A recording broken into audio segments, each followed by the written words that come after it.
All right, so today I'm really gonna put the image stabilization to test. So I've got the strap here, the chest strap. I'm gonna put the camera right here and we're gonna go for a run. We're gonna run one of my standard 5K routes here just through Gerbeese, Belgium, and see how it goes. Okay, so I got back from the run, I looked at the footage, and I'm gonna give you this update before I actually show you the running footage, mainly just because this test may not have been the best because of the way that I mounted it. So I used the chest strap, and if you get, these are all pretty standard among like the different types of you know, accessory kits or whatever that you get for a GoPro or action camera. And I used this mount here to mount it on, which I wanted it to work because it kept it a little bit closer to the chest.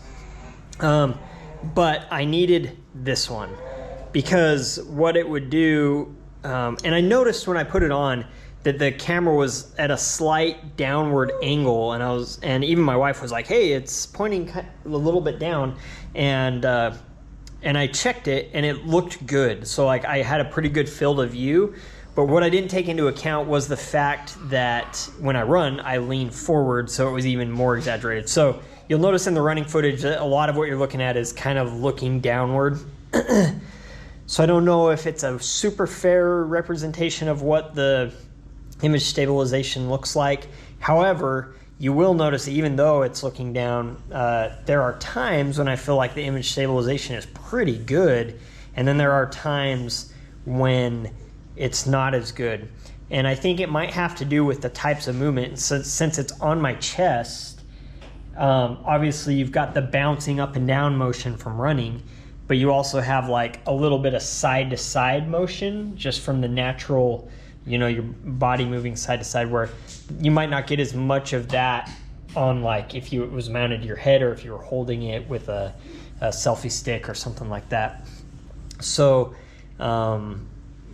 yeah, I mean, there's like a lot of different types of movements happening. So go ahead and take a look at the footage, see what you think. I'm going to do another test here in a few days when I go on a run again, and we'll see how the next one goes. And I'll use this other mount, and hopefully that one works out a little bit better.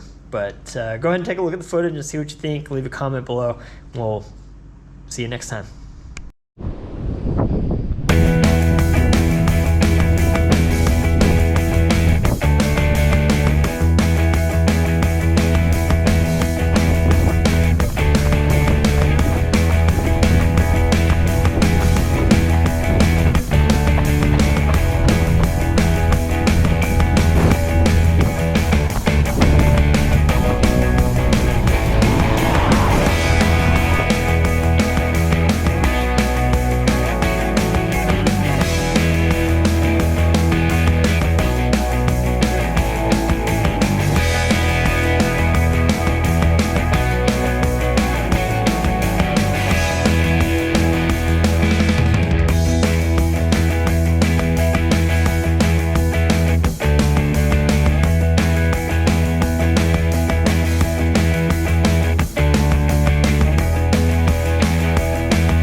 So I cut it just a little bit short.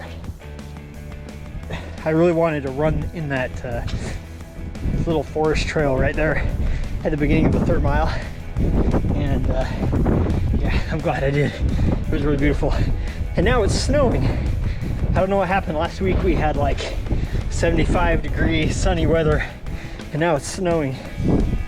But yeah, I'm really interested to see how that image stabilization looks. So as soon as I get a look at that, I'll kind of jump back on here and give you guys my thoughts as far as how good it is. Especially, I felt like it was bouncing around a lot.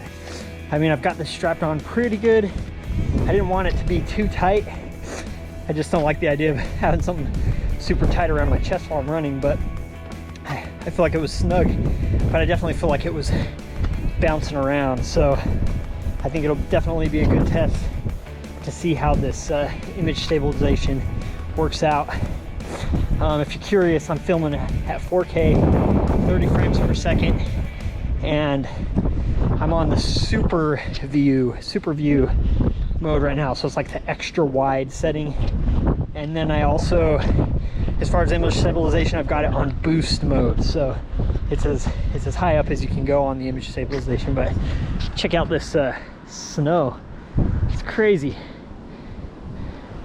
Anyway, we'll check back with you here in a few minutes.